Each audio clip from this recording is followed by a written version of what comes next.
Hello students, welcome to explorer physics. I am Rishikesh Vibhute. आपण HCV series start केलेली आहे. या सिरीजमध्ये आपण एच सी वर्मा सरांनी क्रिएट केलेल्या कॉन्सेप्ट्स ऑफ फिजिक्स या बुकचे सोल्युशन्स पाहणार आहोत. ओके, बिकॉज मार्केटमध्ये जे सोल्युशन्स अवेलेबल आहेत किंवा जे सोल्युशन्स तुम्हाला ऑनलाईन मिळतात ते इतके डिटेल्ड नाही आहेत आणि खास करून ते मराठीमध्ये नाही आहेत. राईट, मराठी लँग्वेजमधल्या खूप साऱ्या मुलांना ज्यांची मराठी ही मदर टंग आहे त्यांना खूप प्रॉब्लेम होतात.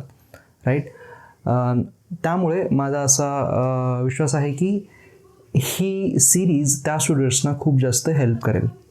सो आपण काय करत आहोत की प्रत्येक व्हिडिओमध्ये आपण HCV बुकमधले कोणताही एक स्पेसिफिक चॅप्टर ठरवून त्या चॅप्टरमधले फक्त 5 प्रश्न पाहणार आहोत इन सिक्वेन्स. राईट, म्हणजे या पर्टिक्युलर व्हिडिओमध्ये जर आपण क्वेश्चन नंबर 1 to 5 पाहिले तर in the next video will see question number 6 to 10. Right, फक्त 5 प्रश्न करण्याचं कारण हे आहे की HCV मधले जे एक्सरसाइजमधले क्वेश्चन्स आहेत ते सब्जेक्टिव्ह आहेत आणि त्या एका क्वेश्चनमध्ये सब पार्ट्स पण असू शकतात. त्यामुळं काय होतं, त्याची लेंथ खूप जास्त होते. आय थॉट की आपण एका व्हिडिओमध्ये फक्त 5च प्रश्न टाकत जाऊ सो दॅट की व्हिडिओची लेंथ पण लहान होईल. The things will be interesting है ना.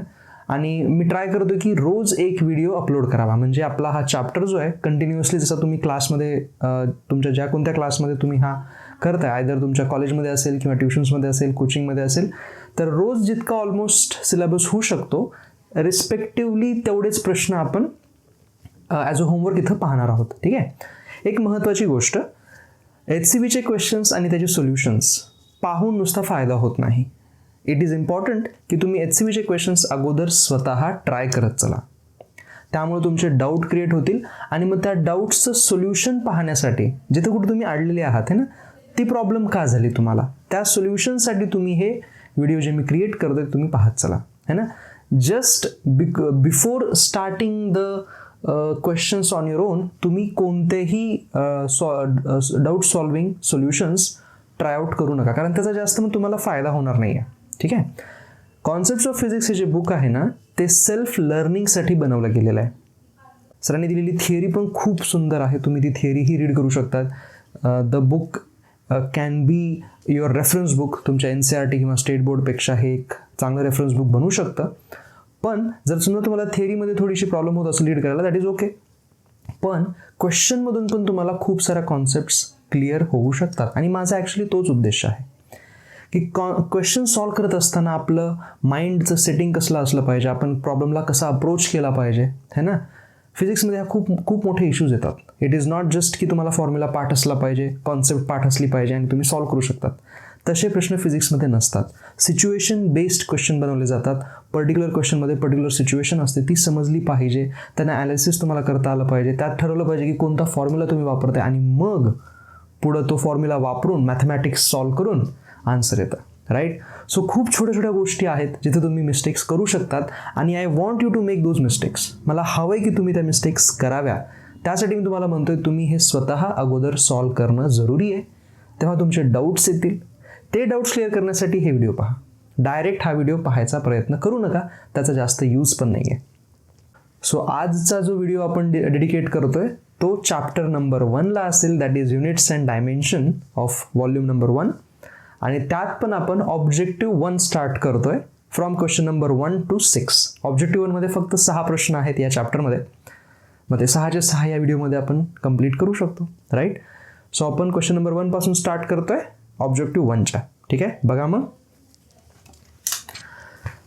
तुम्हाला क्वेश्चन इथं दिसतोय स्क्रीनवरती. राईट, जेव्हा मी तुम्हाला असा क्वेश्चन दाखवत जाईन तुम्हाला काय करायचं आहे, तुम्ही याचं स्क्रीनशॉट घेऊ शकतात किंवा व्हिडिओ पॉज करा आणि तो क्वेश्चन जर तुम्ही अगोदर सॉल्व केलेला नसेल, लिहिला नसेल, तर तुम्ही तो नोटबुकमध्ये लिहून पण घेऊ शकतात.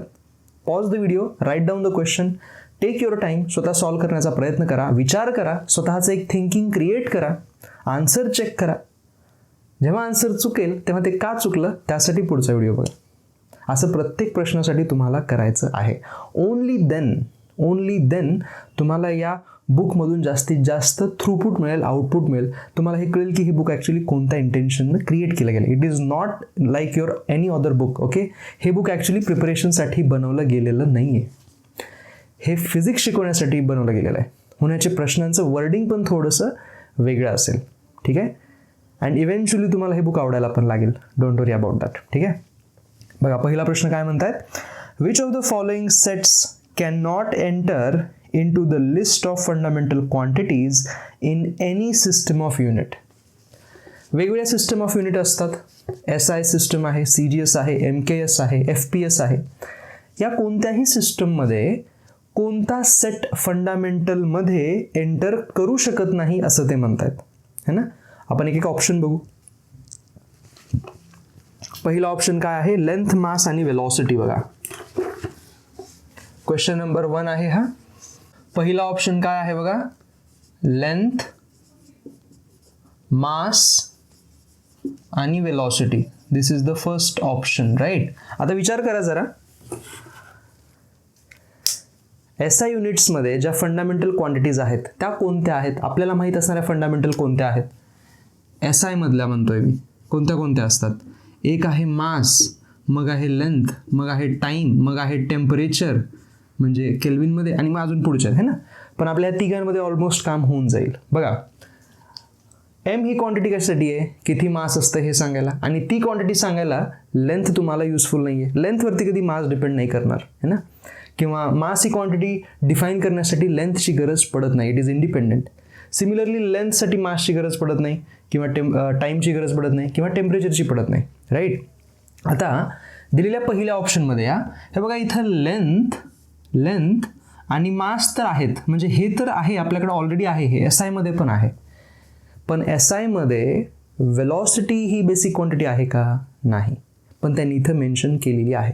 ते विचारत आहेत की ही पॉसिबिलिटी होऊ शकते का, हे पॉसिबल आहे का. तर बघा वेलॉसिटी म्हणजे काय असते, वेलॉसिटी असते length upon time, basically distance upon time म्हणजे लेंथ अपॉन टाइम है ना.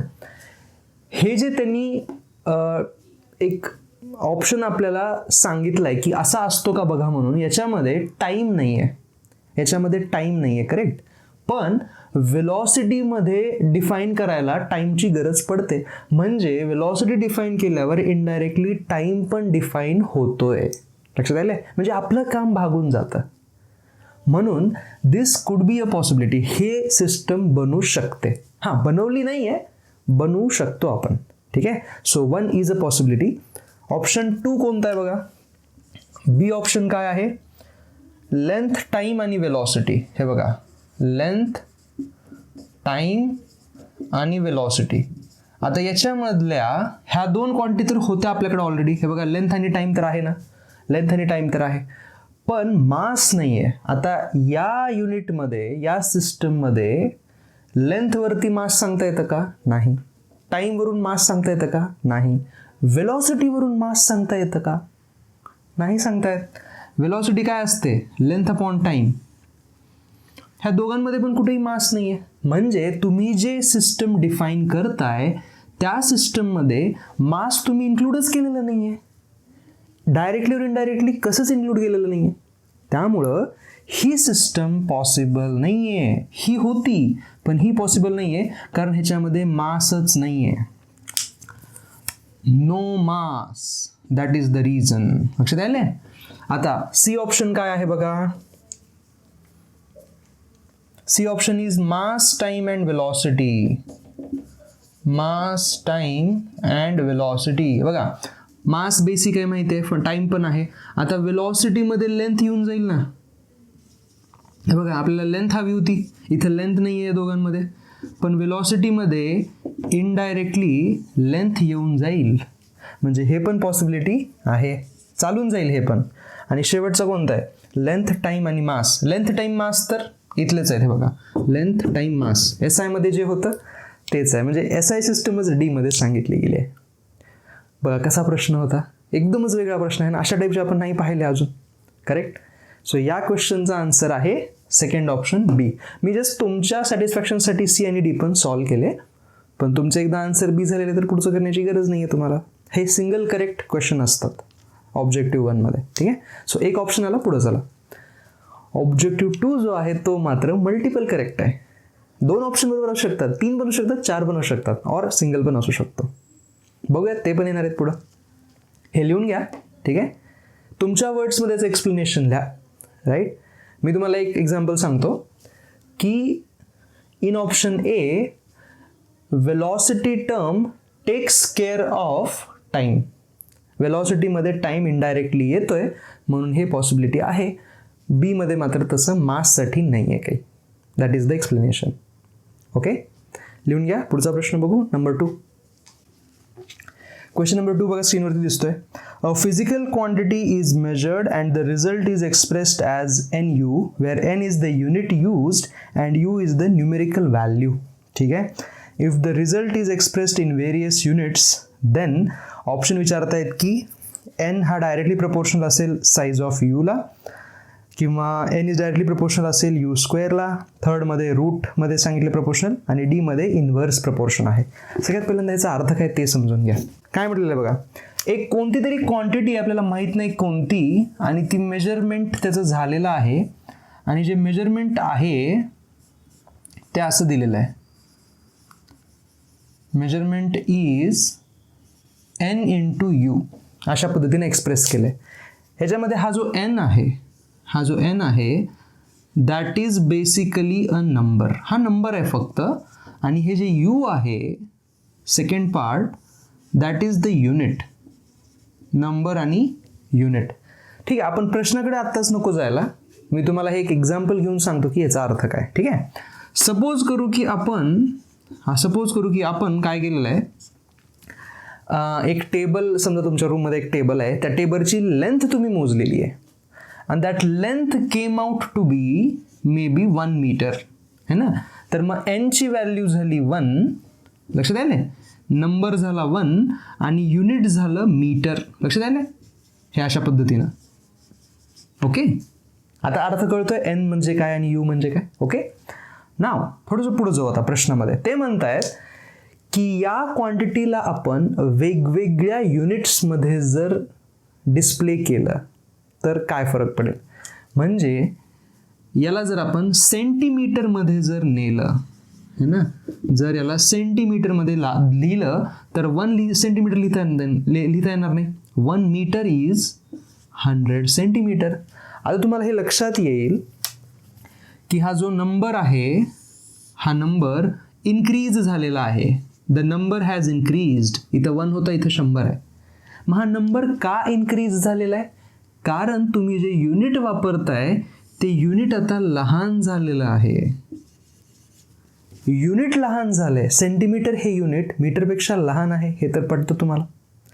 युनिट लहान झालं म्हणून नंबर वाढलाय. मग असं नाही का म्हणता येणार की हा जो नंबर असतो तो इन्व्हर्स असतो त्या युनिटच्या साईजला. बरोबर ना. हे ऑप्शन डी मध्ये दिलं, अजून काहीच नाही. बघा, हा प्रश्न त्यांना असा सांगायचा होता, पण त्यासाठी जे वर्डिंग वापरलं गेलंय त्यामुळे थोडंसं कन्फ्युजन होतं. पण एकदा इझिएस्ट वेने सांगितलं की समजून जातं. ह्याचा आन्सर डी असेल मग, राईट. युनिटची साईज जर तुम्ही लहान लहान करत गेलात तर तो नंबर एक्सप्रेस केलेला वाढवावा लागतो. ठीक आहे, समजलं. लिहून घ्या. पुढचा प्रश्न बघू. क्वेश्चन नंबर 3 बघा स्क्रीनवरती दिसतोय. Suppose a quantity X can be dimensionally represented in terms of m, l and t. That is dimension of x is m power a, l power b and t power c. The quantity mass he quantity मग कशी represent करता येईल असं विचारलेलं आहे. बघा, third question आहे हा, sorry not C, third question आहे. They are saying that the X क्वांटिटीचा डायमेन्शनल फॉर्म्युला जो आहे that is m power a, L power B आणि T पॉवर C. म्हणजे मास पॉवर A वर डिपेंड करतो, लेंथ पॉवर B वर depend करतो, आणि टाइम पॉवर C वरती ही क्वांटिटी डिपेंड करते. ह्याच्यावर त्याचं युनिट पण निघतं, राईट. ते म्हणतात की मग या क्वांटिटीवरून m तुम्हाला रिप्रेझेंट करता येईल का, एक्सप्रेस करता येईल का. डेफिनेटली करता येईल. का नाही करता येणार. हा मास जो आहे तो ऑब्व्हियसली एक्सवर डिपेंड करतोय, किंवा एक्स जो आहे तो मासवर डिपेंड करतोयच ना. मग मी मासला असं नाही का लिहू शकणार, हे एक्स जे आहे ते, आणि मग हे असं. ॲक्च्युली हे रिप्रेझेंटेशन एवढं काही करेक्ट नाही आहे, but it is just to give an idea की mass can be represented in terms of X. सांगता येते ना, काय प्रॉब्लेम आहे. बरोबर.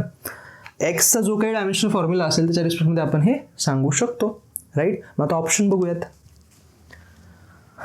पहिला, can always be dimensionally represented in terms of L, T आणि एक्स. बघा, एल टी आणि एक्स मध्ये हा ऑलवेज करता येईल असं म्हणतायत. तर करता तर येईल, पण ऑलवेज की नाही थोडंसं बघूयात. सो ए आहे, रेसमध्ये आहे, थोडं साईडला ठेवू, कारण ऑलवेज शब्द ना थोडा प्रॉब्लेमॅटिक आहे एच सी वर्मामध्ये, म्हणजे बुकमध्ये थोडंसं त्याला विचार करायचा, वेळ द्यायचा. Second option, can never be dimensionally represented. Never be कसं, हे बघा दिसायला ना करता येतं म्हणून. ऑलवेज करता येतं का नाही त्यावर प्रॉब्लेम आहे, नेहमीच करता येतं का नाही त्यावर प्रॉब्लेम आहे. नेव्हर नाही, कधीच करता येणार नाही असं नाही आहे. वी हॅव अ फॉर्म्युला इथं दिसतंय आपल्याला, करता येतो.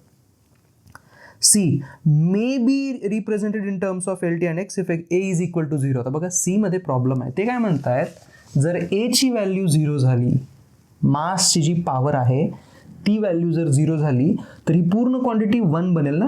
हे जर 0 झालं, इथं ए जर 0 झाला तर हे 1 बनेल, म्हणजे एक्सचं डायमेन्शन आलं सिम्पली एल आणि टी मध्ये, म्हणजे मासवर तो इंडिपेंडेंट असेल. मग जर ए ची व्हॅल्यू 0 झाली तर X is independent of M, आणि मग तेव्हा एमला एक्सच्या टर्म्समध्ये रिप्रेझेंट करता येणार नाही. बघा, if A is equal to 0 then the dimensional formula of x will be L power B and T power C. ह्याचा अर्थ it is independent of M. x he quantity m वरती डिपेंडच करत नाहीये. मग जर ही ह्याच्यावर डिपेंड करत नाहीये तर m ला तुम्ही याच्या रिस्पेक्टमध्ये एक्सप्रेस करू शकणार नाहीत. सो सी ऑप्शन रॉंग झाला. आता डी वाचा, हे सी आहे हा. डी मध्ये काय म्हणतायत की जर ए ची व्हॅल्यू नॉन झिरो झाली, ए ची व्हॅल्यू जर नॉन झिरो झाली तर मग डेफिनेटली तुम्हाला हे बघा, हे नॉन झिरो आहे म्हणजे हे नॉन झिरो आहे, म्हणजे एम इथं शिल्लक राहणार आहे. याचा अर्थ X depends on M. X quantity M वरती डिपेंड करेल डायमेन्शनली, आणि मग एम ला पण तुम्ही एक्सच्या रिस्पेक्टमध्ये रिप्रेझेंट करू शकतात. आणि ते कधी होईल, जेव्हा ए ची व्हॅल्यू नॉन झिरो असेल तेव्हा. बघ ए ऑप्शनमध्ये काय म्हटलेलं, एक्सच्या टर्म्समध्ये मासला नेहमी रिप्रेझेंट करता येतं. त्यात प्रॉब्लेम आहे, फक्त एका सिच्युएशनमध्ये रिप्रेझेंट करता येणार नाही, अँड दॅट इज जर ए ची व्हॅल्यू 0 झाली तर. ए ची व्हॅल्यू जर 0 झाली तर X is independent of M. त्या केसमध्ये मासला मग उलट एक्समध्ये रिप्रेझेंट करता येत नाही. ह्या एकाच केसमध्ये रिप्रेझेंटेशन होणार नाही, बाकी सगळ्या केसमध्ये रिप्रेझेंटेशन होऊ शकतं, जे की त्यांनी डी ऑप्शनमध्ये दिलेलं आहे. आणि वर्डिंग बघा कसं वापरलंय, मे बी रिप्रेझेंटेड, करता येऊ शकतं, नाही की ऑलवेजच, है ना. लक्षात आलंय. म्हणून या क्वेश्चनचा आन्सर आहे ऑप्शन डी, लास्ट ऑप्शन. ठीक आहे. सो ह्याच्यामध्ये काही लिहून घेण्यासारखं नाही आहे, इट इज जस्ट की तुम्हाला ते लॉजिकली विचार करायला लावतो प्रश्न, है ना. विचार केल्याशिवाय तर आन्सर येणारच नाही तिथं. सो आता आपण फोर्थ क्वेश्चन बघूयात. फोर्थ नंबर एक खूप चांगला प्रश्न आहे, तुम्ही तुमच्या कॉन्सेप्ट खूप पक्क्या होतील. अ डायमेन्शनलेस क्वांटिटी, एका डायमेन्शनलेस क्वांटिटी बद्दल ते बोलतायत. पहिला option, never has a unit. एका डायमेन्शनलेस क्वांटिटीकडं कधीच युनिट नसतं. बिलकुल नाही, बिलकुल नाही. मी तुम्हाला एक एक्झाम्पल देऊ शकतो जे की डायमेन्शनलेस आहे. हा चौथा प्रश्न आहे. डायमेन्शनलेस क्वांटिटी आपल्याला शोधायची आहे. डायमेन्शनलेस क्वांटिटी आपल्याला शोधायची आहे. मी तुम्हाला देतो, दोन देतो एकाच्या ऐवजी. सप्लिमेंटरी क्वांटिटी बघा, प्लेन अँगल. प्लेन अँगल काय असतो? Plane angle, plane angle is arc length divide by radius, है ना. ही पण लेंथ आहे, ही पण लेंथ आहे, हे पण मीटर होईल, हे पण मीटर होईल, है ना. सो याचं डायमेन्शन नाही आहे. This is actually a dimensionless quantity. का बरं डायमेन्शनलेस आहे बघा, आर्क लेंथ म्हणजे एल पॉवर 1, रेडियस पण एल पॉवर 1, सगळं मिळून m0 l0 t0 आला. So it is a dimensionless quantity. पण प्लेन अँगलला युनिट आहे ना, रेडियन. सिमिलरली सॉलिड अँगल पण डायमेन्शनलेस आहे, पण त्याला युनिट आहे स्टेरेडियन. म्हणजे डायमेन्शनलेस क्वांटिटी जर असेल तर त्याला युनिट असू शकतं. पहिलं ऑप्शन काय म्हणते, नेवर हॅज अ युनिट, कधीच युनिट नसेल. दिस स्टेटमेंट इज रॉंग. ह्या दोन क्वांटिटी या डायमेन्शनलेस आहेत, पण त्याला युनिट पण आहे. ठीक आहे. बी ऑप्शन काय म्हणलंय, ऑलवेज हॅज अ युनिट, बिलकुल नाही.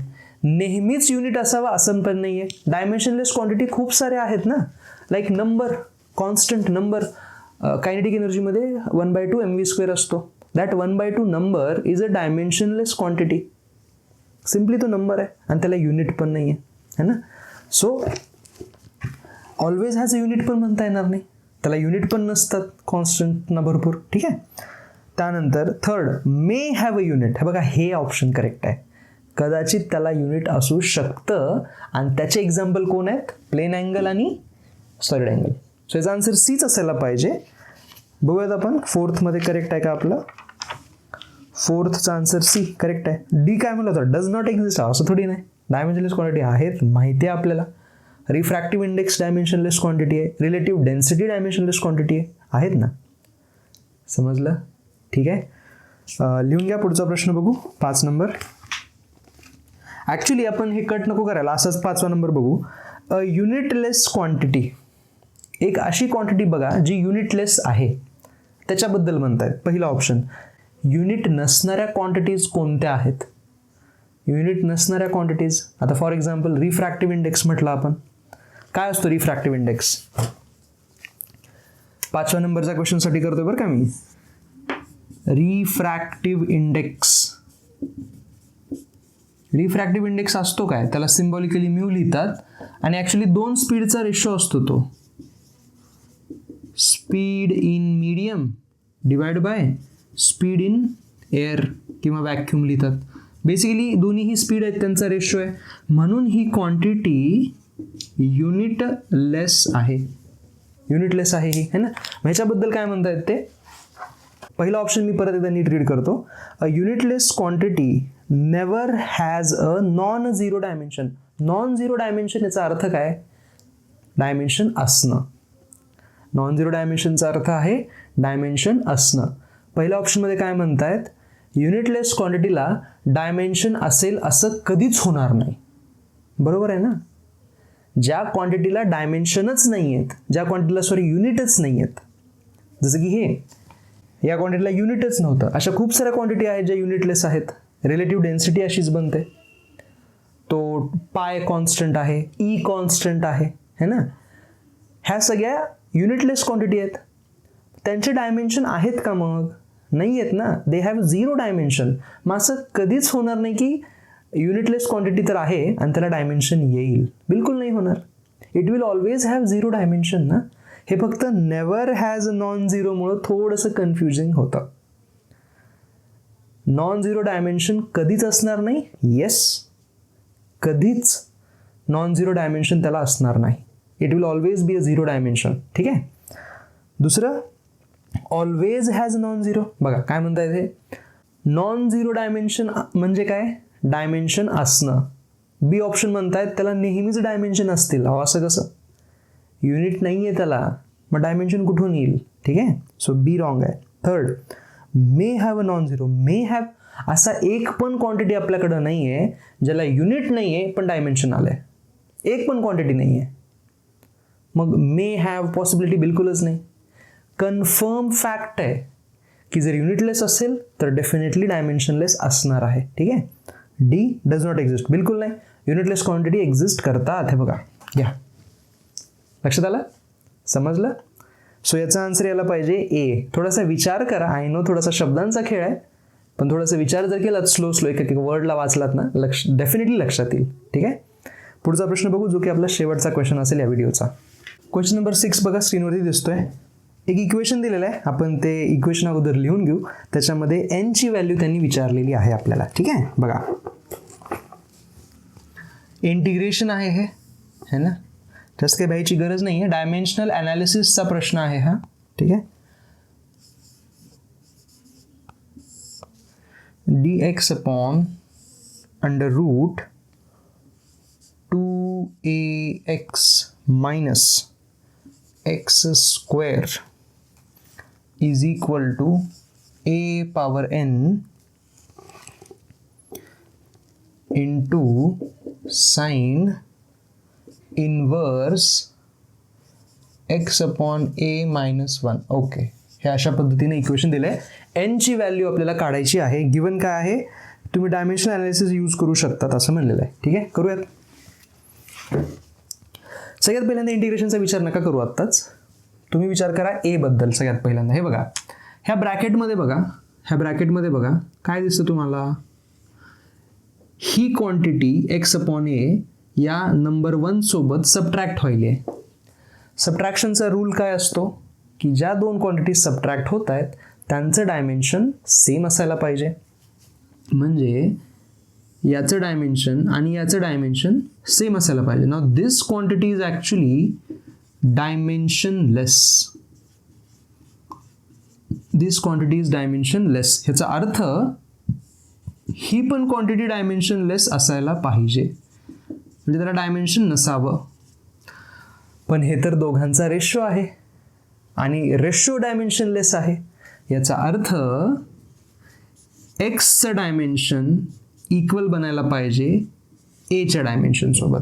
हे सगळ्यात महत्त्वाची पार्ट आहे जो आपल्याला लागणार आहे. ठीक आहे, now let's come back to the next part. ह्या पूर्ण साइन इन्व्हर्स बद्दल विचार करा, है ना.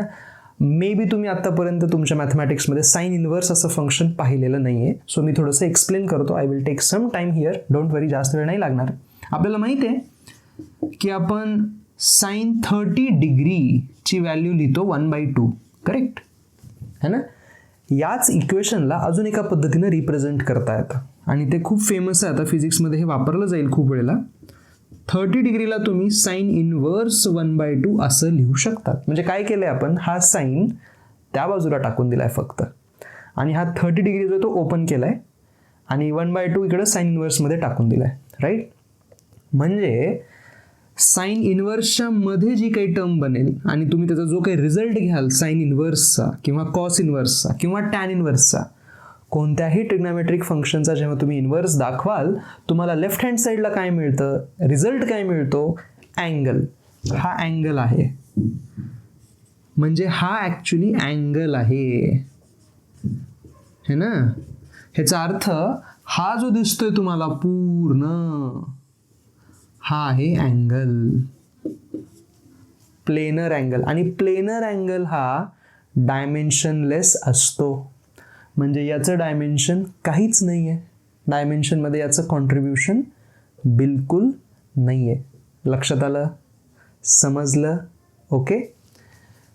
So this quantity is dimensionless. ह्याचा विचार नाही आहे करायचा. आणि एक्स आणि याचं डायमेन्शन तर सेम कळलेलं आहे. म्हणजे आता राईट हँड साईडला राहिलं काय, याचं तर डायमेन्शन नाही आहे, राहिलं फक्त याचं dimension which is X similar to X power N आहे. ठीक आहे.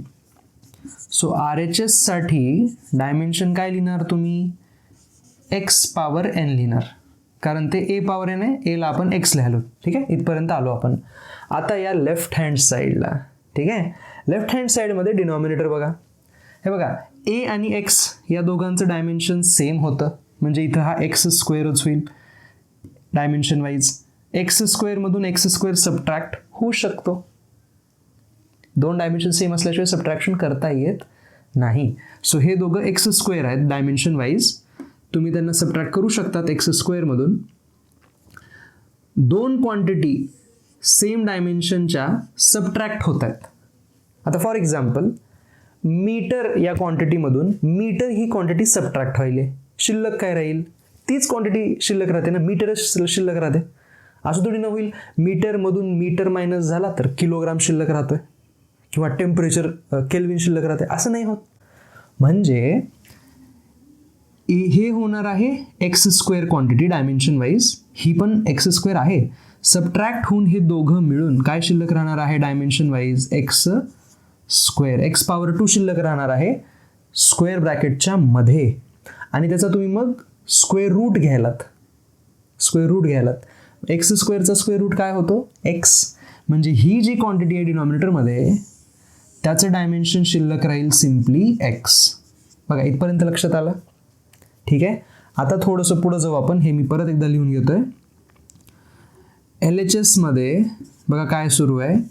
वर तुम्ही लिहिताय इंटिग्रेशनचं dx आणि खाली सिम्पली राहिलेलं आहे शिल्लक एक्स टर्म. म्हणजे हे डायमेन्शन वाईज एक्स शिल्लक राहिलं आहे मी असं म्हणालो हे ना. आणि राईट हँड साईडला एक्स पॉवर n आहे. आपल्याला n ची व्हॅल्यू काढायची आहे. आता थोडंसं अजून पुढं जाऊयात आपण. ठीक आहे. बेसिकली काय असतं माहिती का, हे इंटिग्रेशनचा अर्थ काय असतो की याच क्वांटिटीच्या रिस्पेक्टमध्ये जी काही बाकीच्या क्वांटिटी आहेत त्यांना इंटिग्रेट केलं जातं. हे सिम्बॉल त्याचं आहे. हे एक्सच क्वांटिटी आहे. डीचा अर्थ काय असतो, स्मॉल एक्स. ठीक आहे. मग हे एक्स टेम्परेचर असू शकतं, मास असू शकतं, लेंथ असू शकते, फोर्स पण असू शकतो, काहीही चालतं बरं का, वेलॉसिटी पण असू शकते. पण मला फक्त काय म्हणायचं आहे, what ever this quantity is, it is just in small quantity. जे काही असेल स्मॉल आहे फक्त. पण हे पण डायमेन्शन वाईज एक्सच बनायलं आहे ना. बघा ना, इथं कुठं एक्स स्क्वेअर नाही आहे, वेगळा काही पॉवर नाही आहे, सिम्पली हे एक्सच आहे. म्हणजे याचं पण डायमेन्शन एक्सच आहे आणि खालच्याचं पण एक्सच होतं. म्हणजे ह्या दोघांचा रेशो काय झाला, अ डायमेन्शनलेस क्वांटिटी. कॅन्सल झालं हे आणि लेफ्ट हँड साईडला आलं डायमेन्शनलेस. म्हणजे राईट हँड साईड पण डायमेन्शनलेस असायलाच पाहिजे, कारण त्या दोघांना तुम्ही इक्वल म्हणताय. म्हणजे डायमेन्शनलेस कसं बनेल, जेव्हा ही व्हॅल्यू 0 बनेल फक्त तेव्हा, नाहीतर होणारच नाही, पॉसिबलच नाही आहे. कळलं. हे इंटिग्रेशन सिम्बॉल जस्ट आहे बरं का, काइंड ऑफ अ फंक्शन आहे. पण हे फंक्शन या दोघांवर अप्लाय होणार आहे ना.